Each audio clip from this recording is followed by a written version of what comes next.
साथियों नमस्कार। मैं सुरेंद्र वर्मा सुंदर आपका हार्दिक अभिनंदन और स्वागत करता हूं पुनः आपके अपने YouTube चैनल सुरेंद्र वर्मा सुंदर छटपटाहट में। साथियों ये छटपटाहट है मंदिरों के मौन में। मैं आखिर कहाँ है ईश्वर, कहाँ पाऊं उसे? तो कहता है छल दंभ द्वेष पाखंड झूठ अन्याय से जो निष्दिन दूर रहे, वो हर मंदिर में, हर मस्जिद में, हर गुरुद्वारे में, हर चर्च में, पृथ्वी के कण कण में, प्रकृति के कण कण में वो विराजमान है, सच्ची श्रद्धा सच्ची आस्था के साथ। वो यहाँ भी है, वो वहाँ भी है, वो हर प्राणियों के अंदर है। इसी क्रम में साथियों 12 ज्योतिर्लिंगों में से सोमनाथ, मल्लिकार्जुन, महाकालेश्वर, ओंकारेश्वर, केदारनाथ की यात्रा आप पूरी कर चुके हैं, उनका परिचय प्राप्त कर चुके हैं। इसी क्रम में आज आपको ले चलता हूँ भीमाशंकर महाराष्ट्र की ओर। साथियों आपको ये भी बताना चाहूँगा कि इससे पहले हमने भारत के 4 धामों की यात्रा की, जिसमें बद्रीनाथ उत्तराखंड, द्वारिका गुजरात, जगन्नाथपुरी उड़ीसा और रामेश्वरम तमिलनाडु का परिचय आप प्राप्त कर चुके हैं। तो साथियों इसी क्रम में आपको ये भी बताना चाहूँगा कि हमने यात्रा की बागेश्वर की सारे मंदिर, प्रमुख मंदिर, पिथौरागढ़ के प्रमुख मंदिर और अल्मोड़ा के प्रमुख मंदिर। जो लोग पहली बार विजिट कर रहे हैं, अगर वो उनके बारे में जानकारी प्राप्त करना चाहते हो तो मेरे YouTube चैनल सुरेंद्र वर्मा सुंदर में आकर आप उनकी जानकारी प्राप्त कर सकते हैं भक्ति भाव के साथ। तो साथियों आपको अब लिए चलते हैं 12 ज्योतिर्लिंगों में से एक भीमाशंकर की ओर।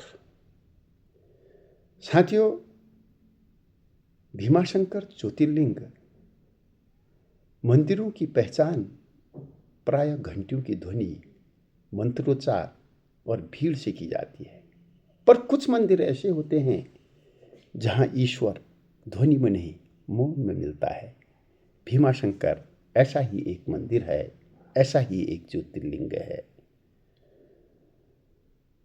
सहस्याद्रि की गहन हरियाली में छिपा यह हिमालय, यह शिवालय शब्दों से नहीं अवसादित शांति से बोलता है। यहाँ शिव प्रतिमा नहीं, स्थिति है। वह युद्ध के बाद विश्राम है, अहंकार के पतन के बाद का ठहराव है। यह प्रस्तावना साथियों किसी धार्मिक ग्रंथ की भूमिका नहीं, बल्कि एक अंतर्मुखी यात्रा का द्वार है, जहां आस्था प्रश्नों से टकराती है और प्रश्न मौन में गल जाते हैं।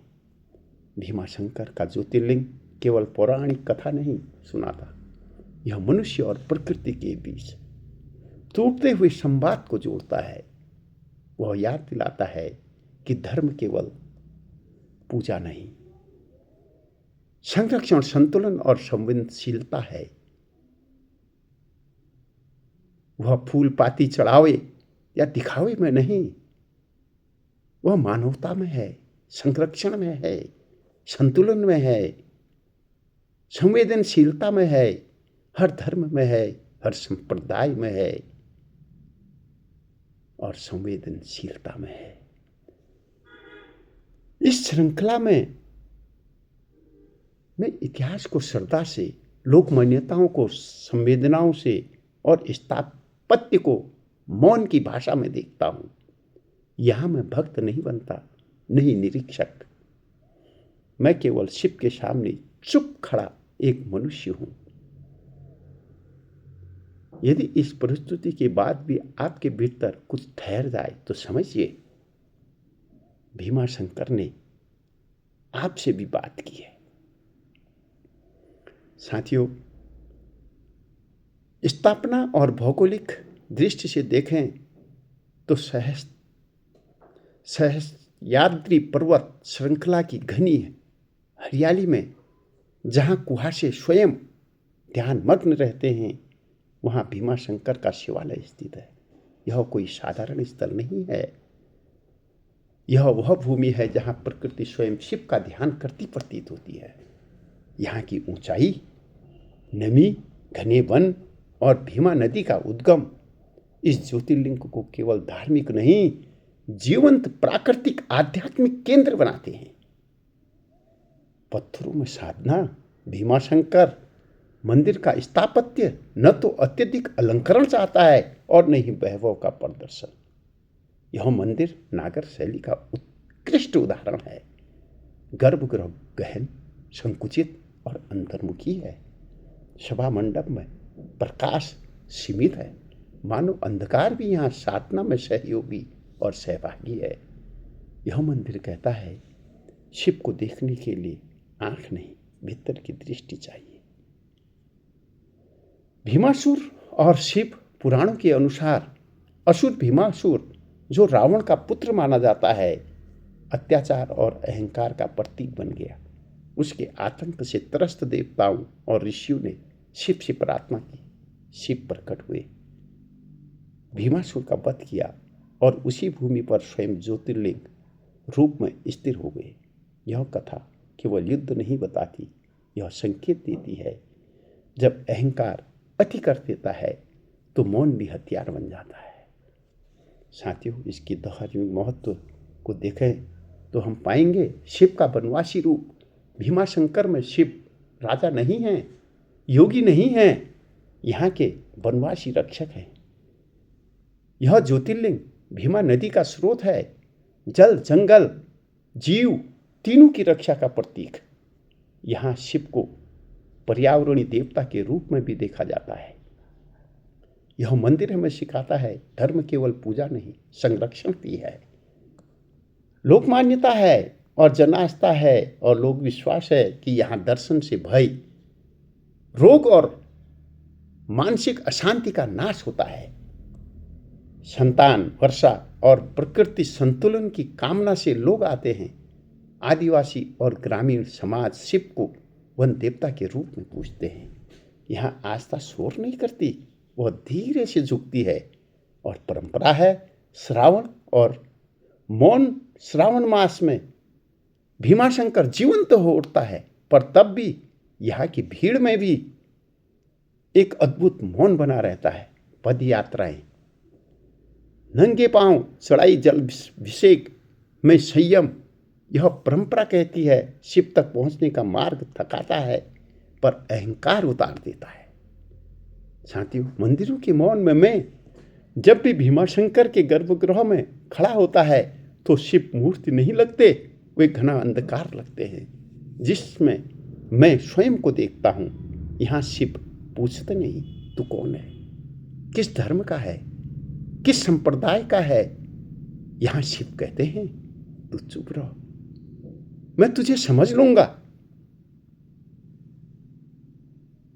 समापन चिंतन, भीमाशंकर ज्योतिर्लिंग शिव का वह रूप है जो बोलता नहीं, वह बहुत कुछ बदल देता है।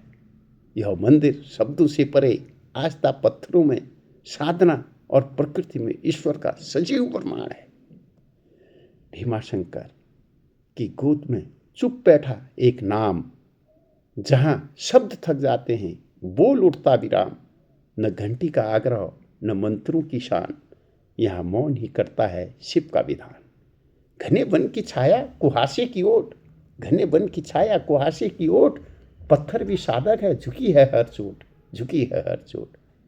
नागर शिखाओं में ठहरा है ध्यान, नागर शिखाओं में शिलाओं में ठहरा है ध्यान, अंधेरे में उजला कोई अंतर्मन ज्ञान, अंधेरे में उजला कोई अंतर्मन ज्ञान।